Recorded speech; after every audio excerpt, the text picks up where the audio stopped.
Bom, hoje eu fiz um trabalho muito interessante com uma cliente. Ela se queixava da forma como ela lidava com as finanças dela.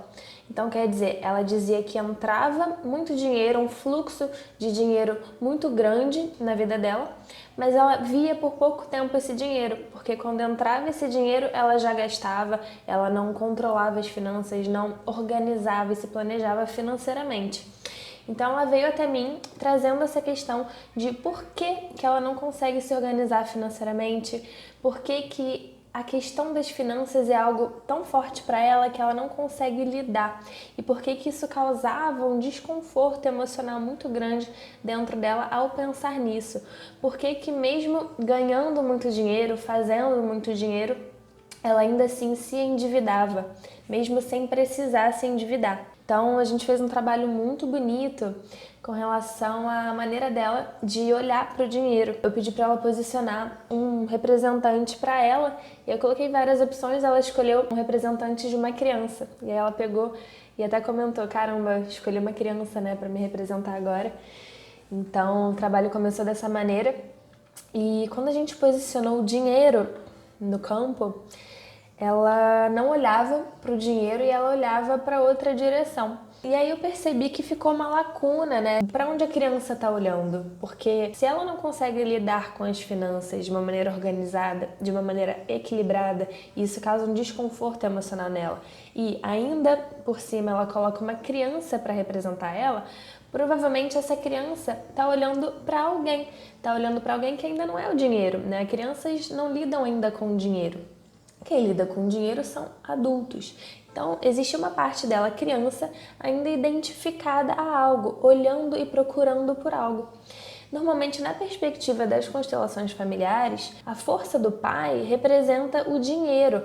É o pai que tem a força para ir para o mundo. A mãe, ela nutre, ela acolhe e o pai, ele é a propulsão de ir fazer dinheiro, é o representante arquetípico do trabalho, né? A mãe é o representante do afeto, do acolhimento, e o pai é o representante da propulsão de força para o trabalho e, consequentemente, dinheiro. Então, ela tinha me trazido algumas questões com o pai dela e eu pedi para ela posicionar no campo um representante para o pai dela. E quando ela posicionou o pai dela, ela percebeu, começou a ter vários insights, várias lembranças de como o pai dela também se endividava com relação às finanças. E ele se endividava por questões também que vieram antes dele, por conta das gerações anteriores a ele, por conta das histórias de vida que ele teve quando era pequeno, com relação ao pai dele, etc, etc.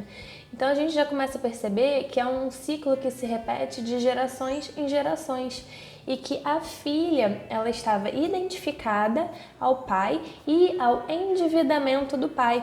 E por amor cego, por um amor que a gente diz uma lealdade cega ao pai, ela precisava se endividar para se sentir mais próxima dele, para se sentir parecida com ele, como se o endividamento representasse o próprio pai para ela, que faltou bastante na vida dela por conta das questões que ele tinha, incluindo com o endividamento. Então é como se pro olhar da criança, a criança olha para o endividamento e vê o pai. Então, para ela manter o pai dentro dela, que já é falecido, ela continuava se endividando. Então, ao longo do processo, ela também se lembrou de uma frase que o pai dela dizia para ela.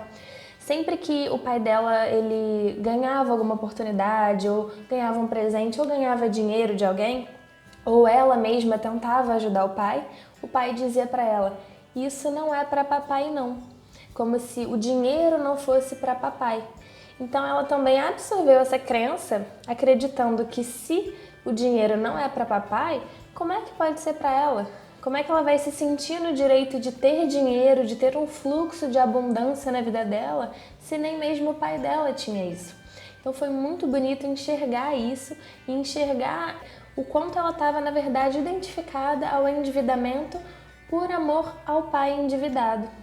Então, conforme as dinâmicas aconteceram, ela conseguiu ver e ver soluciona, ver libera. Quando ela trouxe isso à consciência, essa liberação aconteceu, ela se desbloqueou dessa identificação e conseguiu se voltar para o dinheiro por amor ao pai, porque no fundo ela percebeu que o pai mais quer para ela não é que ela se endivide, é que ela siga o caminho dela e faça sim muito dinheiro e crie sim um fluxo de abundância muito grande na vida dela, por amor a eles, em honra a quem veio antes dela, em honra ao pai dela. Então, quando a gente enxerga as dinâmicas que existem por detrás desses nossos bloqueios, a gente consegue abrir um caminho para a solução. E aí a gente consegue se desidentificar daquilo com o qual a gente está apegado, a gente está emaranhado, preso, e consegue criar um caminho de liberdade, um caminho de solução.